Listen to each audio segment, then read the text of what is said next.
شاہ صاحب خیریت سے ہیں؟ ظہیر بھائی ہیں ہمارے ساتھ، اور ظہیر بھائی کا تعارف جو ہے وہ میں کیا کہہ سکتا ہوں. ظہیر بھائی امام حسین کے روضے میں بیٹھ کے ہمارے لیے دعائیں کرتے ہیں، اور پھر وہ دعائیں ہمیں لگتی بھی ہیں. مفتی ابو محمد صاحب السلام علیکم، آپ پہلی دفعہ تشریف لائے، آپ کو بہت خوش آمدید. اور حاجی حنیف طیب صاحب السلام علیکم ورحمۃ اللہ وبرکاتہ. وعلیکم السلام. آپ خیریت سے ہیں؟ آپ کا آنا جو ہے نا یہ برکت ہے. اللہ تعالیٰ آپ کو خوش رکھے. طاہر علی اور ماہر علی ہمنوا، بہت شکریہ آپ لوگوں کا، بڑا خوبصورت کلام پڑھا. رباب کمل ہمارے ساتھ ہیں، ہمارے ساتھ صفدر عباس ہیں، اور عبد الباسط رانا سہل وردی.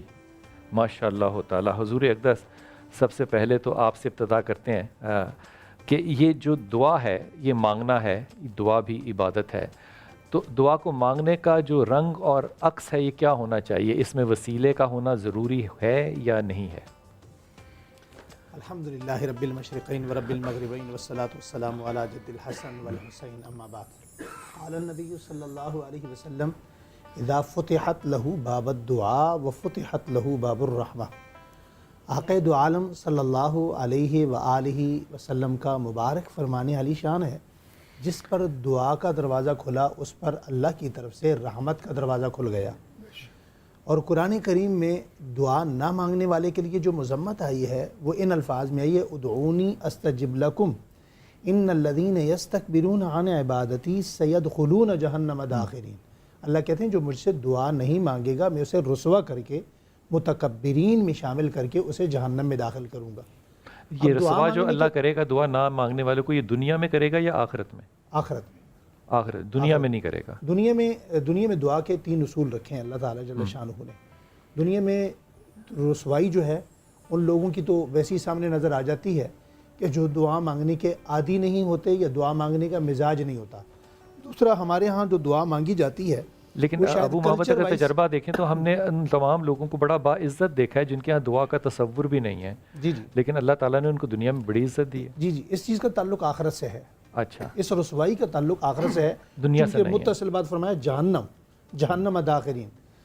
اس جہنم کا ذکر ہے. تو دعا دین اسلام کے اندر وہ عمل ہے جو حضرت آدم علیہ السلام سے چلی ہے. جب مقدر لکھ دیا، چل آپ نے کیونکہ دعا پہ بات کریں اس لیے باتیں صرف لے کے، اگر مقدر لکھ دیا گیا ہے اور اللہ نے لکھا ہے یا نہیں لکھا؟ لکھا ہے نا. جب مقدر لکھ دیا گیا ہے اور میرا ہر سانس جو ہے وہ بھی متعین ہے اور خدا نے متعین کیا ہے، تو پھر دعا کیوں؟ مقدر کا دعا کے ساتھ کوئی تعلق نہیں ہے. دعا کا مقدر سے تعلق نہیں؟ مقدر سے تعلق نہیں. کس سے تعلق ہے؟ میں عرض کرتا ہوں، مقدر یہ ہے کہ اللہ جل شانہ نے رزق لکھ دیا ہے، ساری چیزیں لکھ دی ہیں.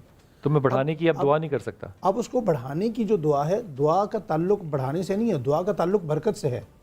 اب رزق کی جو برکتیں ہیں وہ اللہ نے دعا میں رکھی ہیں. رزق کا جو سکون ہے وہ اللہ نے دعا میں رکھا ہے. رزق دیکھیں، برکت یہ ہے کہ میرے پاس 1 کلو چاول ہوں اور وہ 20 لوگ کھا لیں، جی یہ برکت ہے. لیکن اگر میں 2 کلو چاول کی دعا کروں تو وہ نہیں کرنی چاہیے مجھے؟ 2 کلو کی دعا کرنی چاہیے. تو یہ تو بڑھانے کی ہے نا. پھر میں عرض کر رہا ہوں، دعا نہیں ہوگی تو رزق کروڑوں میں بھی ہوگا، برکت نہیں ہوگی.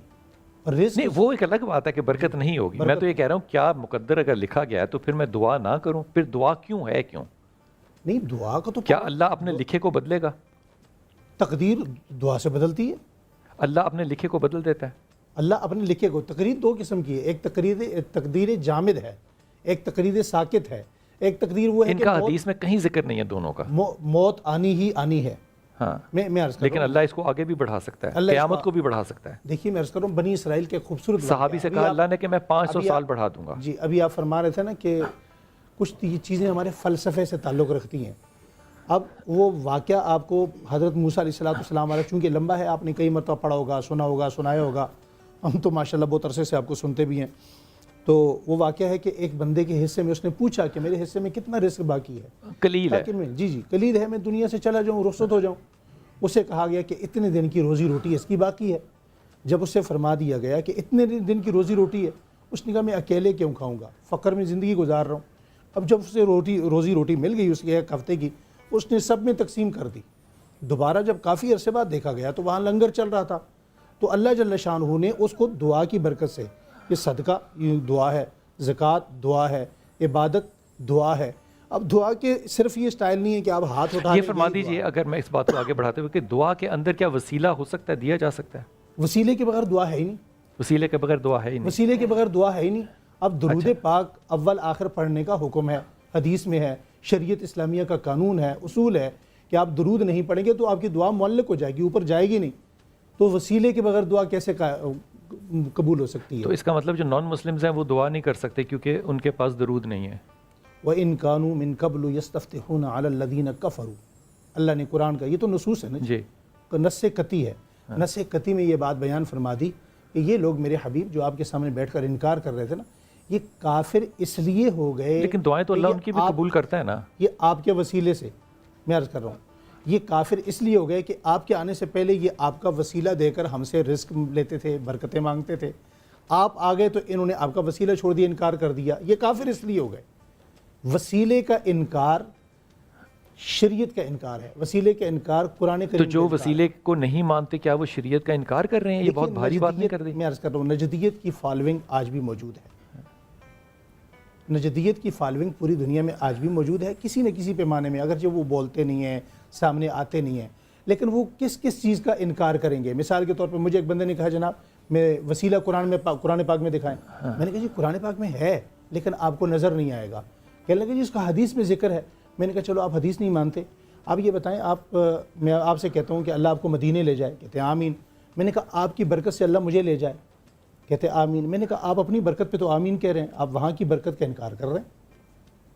اچھا یہ آرگومنٹ حاجی صاحب آپ اس بارے میں کیا رائے رکھتے ہیں؟ بسم اللہ الرحمن الرحیم، والصلاۃ والسلام علیک یا سیدی یا رسول اللہ صلی اللہ علیہ وسلم. اللہ تعالیٰ جزائے خیر دے. بہت اچھا ٹاپک دین کو سمجھنے کے لیے آپ نے کیا ہے. اس میں کوئی شک نہیں کہ اگر دعا کرنے والے کو اپنی دعا مقبول کروانی ہے تو پھر وہ وسیلہ اس میں ضرور ڈالے گا. حضرت نے جو آپ کے سامنے حدیث شریف پڑھی اس کے راوی سیدنا فاروق اعظم رضی اللہ تعالیٰ عنہ ہیں. فرماتے ہیں کہ جس نے پہلے درود نہیں پڑھا دعا سے اور بعد میں پھر نہیں پڑھا، اس کی دعا معلق بین السماء والارض ہوگی. تو اس لیے پڑھنا چاہیے. ابھی جو ہم قوالی سن رہے تھے، ہم ابھی مولانا نے مثال دی، اس میں کیا ہوتا، ہم ایک دوسرے کے وسیلے سے. ایک آدمی نے آج مجھے فون کیا مدینہ شریف سے. جی. میں نے کہا فلاں بندہ بہت بری حالت میں ہے، آپ جانا اور روضہ رسول پہ حاضری دینا اور سیدنا امیر حمزہ رضی اللہ تعالیٰ کے مزار پر بھی حاضری دینا اور اس بندے کی صحت یابی کے لیے دعا مانگنا. تو دعا میں حاضری میں وسیلے کی بات ہے. ابھی حسنین کریمین کے حوالے سے، خاتون جنت کے حوالے سے اس وقت بات ہو رہی تھی کہ ہمیں بلایا جائے وہاں. تو ظاہر ہے کہ یہ پوری دنیا کا پریکٹیکل. تو حاج صاحب پھر سوال یہ پیدا ہوتا ہے نا، میں ابھی شاہ صاحب کی طرف نہیں جا رہا، کہ جو لوگ وسیلے کے تصور کو نہیں مانتے وہ بھی تو پکے مسلمان ہیں نا. ان کو ہم کمزور مسلمان تو نہیں کہہ سکتے، یا ان کو شرکیہ بات تو نہیں کہہ سکتے، یا ان کو کفر کا فتویٰ تو نہیں لگا سکتے نا. تو پھر وہ کس منطق کے تحت نہیں مانتے؟ کیونکہ کفر کا فتویٰ لگانے کو تو بہت زیادہ شریعت نے محتاط رویہ اختیار کرنے کا مجھے آپ سب کو حکم دیا ہے. 90 ریزن 99 ریزن ہونا اگر، لیکن ایک ریزن بھی اس کے ایمان پر ہونے کی دلیل کے طور پر موجود ہو تو ہمیں اپنے کف لسان کرنا چاہیے. کس بات پہ وسیلے کو نہ ماننے والے نہیں مانتے؟ یہ سوال کر رہا ہوں آپ سے. نہیں، میں یہ عرض کر رہا ہوں کہ وسیلہ نہ ماننے والے وہ کہتے ہیں کہ خدا سے آپ براہ راست ہاں وہ تو تقریباً تمام باتوں پر وہ یہ کہتے ہیں جب خدا کہہ رہا ہے تو مانگو. نہیں ہے اس لیے میں ان کو ریپ کر رہا ہوں.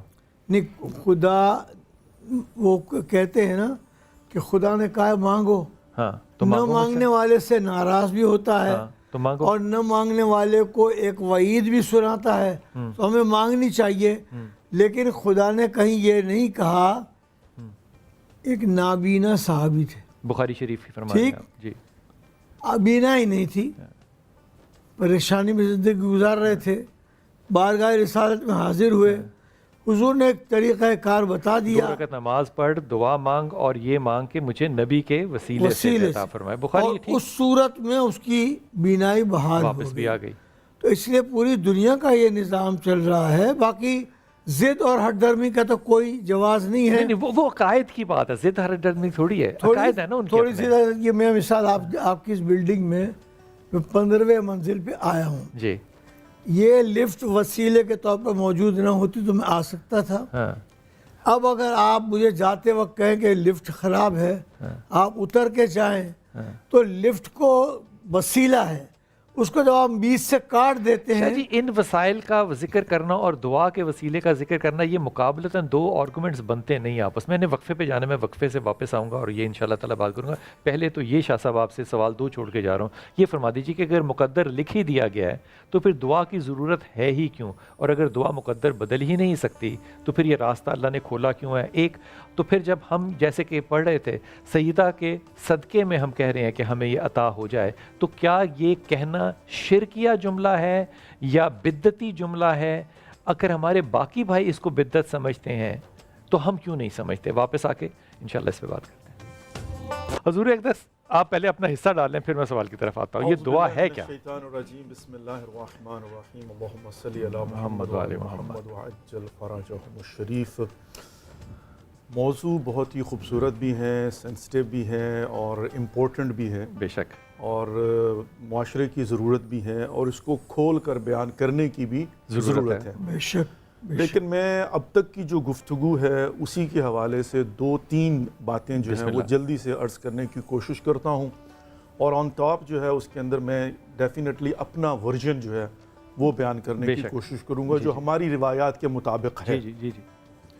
اور آٹومیٹکلی یہ جو قصص ہیں, جتنے بھی واقعات ہیں, ان کے اندر ڈیفینیٹلی کنفیوژنس کو دور کرنے ہی کا در حقیقت وسیلہ ہوتا ہے. بے شک بے شک.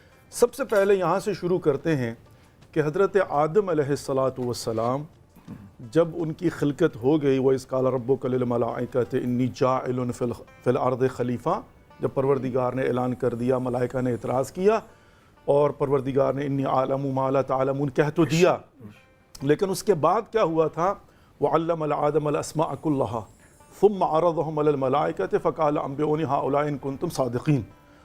پروردگار نے اسماء کا علم حضرت آدم علیہ السلام کو دیا, اور ثم عرضهم بعین ہی ملائکہ کے سامنے پیش کیا اور کہا کہ اگر تم اپنے دعوے میں سچے ہو اور اگر تم کینڈیڈیٹ ہو اور تمہیں میرے کینڈیڈیٹ پر اعتراض ہے تو تم بھی بتاؤ کیا ہے کیا نہیں. انہوں نے کہا لا علم لنا الا ما علمتنا, ہاتھ کھڑے کر دیے کہ آج اتنا کمپیوٹر کی طرح فیڈ کر دیا, اتنا ہی پتہ, اپنی مرضی سے ہم کچھ سوچ نہیں سکتے.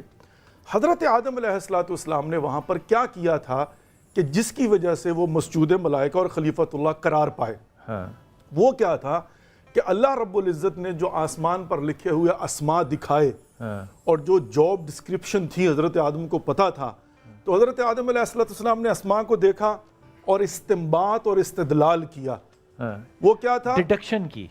استنباط اور استدلال اصل میں کیا ہے کہ یہاں پر جو ہے نا استنباط اور استدلال, کمپیوٹر اپنی مرضی سے تو کچھ نہیں کر سکتا نا, جو ڈیٹا ہے اسی کو ٹیبولیٹ کرے گا, لیکن استنباط اور استدلال کیا ہے کہ آپ کے پاس ڈیٹا دے دیا, اس سے آپ نے اخراج کرنی ہے ایک چیز نا, بیٹھ کر سوچ کر.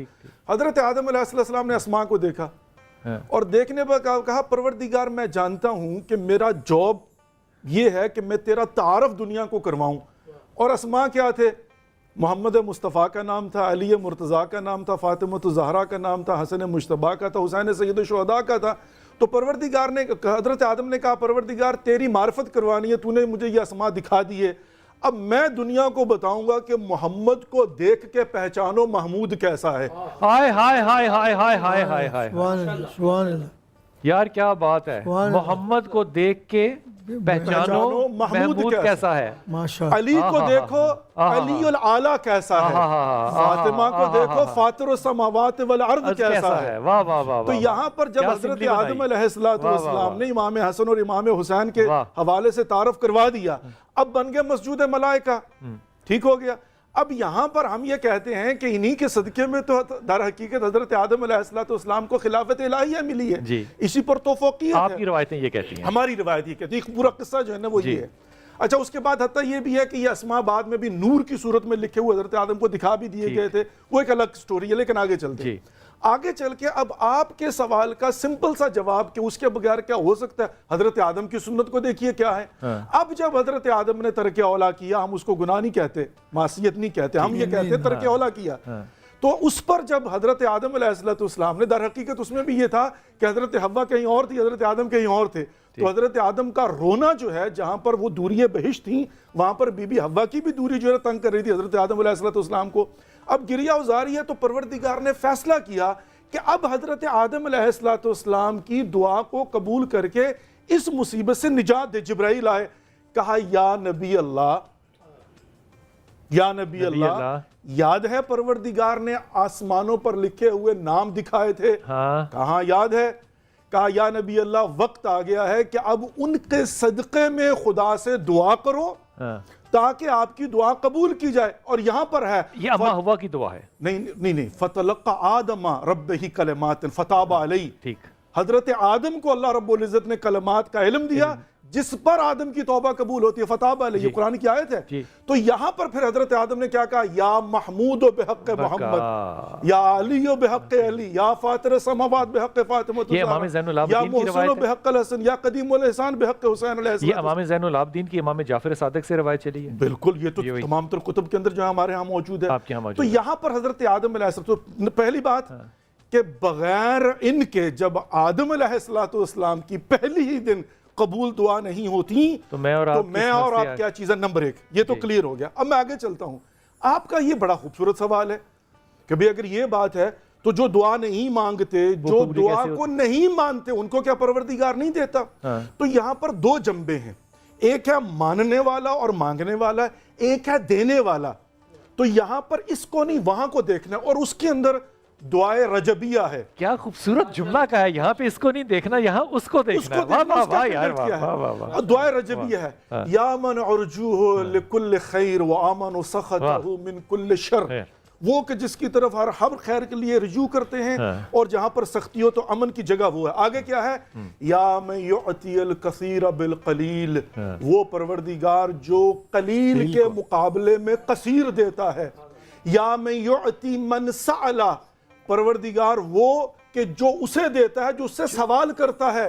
یا من یعطی من لم یسألہ, اور پروردگار اس کو دیتا ہے جو اس سے سوال نہیں کرتا. یا من یعطی من لم یسألہ ومن لم یعرفہ, اور پروردگار اسے بھی دیتا ہے جو نہ فقط یہ کہ اس سے سوال نہیں کرتا, اسے مانتا ہی نہیں ہے, اس کو بھی دیتا ہے, اسے خدا ہی نہیں مانتا. تو یہاں پر رزق کا ان کے پاس ہونا کہ جو نہیں مانتے, یہ ہو گیا. لیکن تیسری بات بھی, مجھے بھی تھوڑا پورا وقفے سے پہلے جو ہے نا ٹائم, نہیں میں باقاعدہ ڈرتا ہوں. تیسری بات تیسری بات, اب یہاں پر آ جاتا ہے معاملہ کہ دعا کے منکر ہم نہیں ہیں, وسیلے کے منکر بھی ہم نہیں ہیں. پھر ڈر کہاں پر ہے, ڈر کہاں پر, دیکھیں کچھ تھوڑا سا جو ہے نا گریس پیریڈ, اور تھوڑا سا ہمارے دوسرے بھائیوں کو جو اس پر اعتراض کرتے ہیں ان کو بھی دے دیجیے حق نا, وہ بھی جو ہے نا.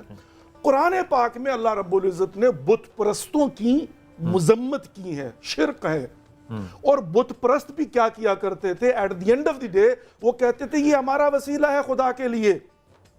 تو وہاں پر آ کر یہ لوگ جو ہے نا ہمارے بھائی, وہ کہتے ہیں کہ بھائی ابراہیم علیہ السلام کی ساری کہانی ہے اس میں. بالکل بالکل ٹھیک ہو گیا. تو فرق کیا ہے, فرق یہ ہے کہ ان کا کہنا اور ان کا ڈر یہ ہے, میں سمجھتا ہوں کسی حد تک وہ صحیح بھی ہیں, کہ یہاں پر وہ فارمولے کے منکر نہیں ہیں, وہ امپلیمنٹیشن کے منکر ہیں. کہ یہاں پر اگر خدا کی بارگاہ میں وسیلہ بنانا ہے تو خدا کے منتخب کو بناؤ, اپنی مرضی سے نہ بناؤ. بہت اعلیٰ یار, کیا بات ہے, کیا بات ہے, کیا بات ہے, کیا بات ہے, کیا بات ہے.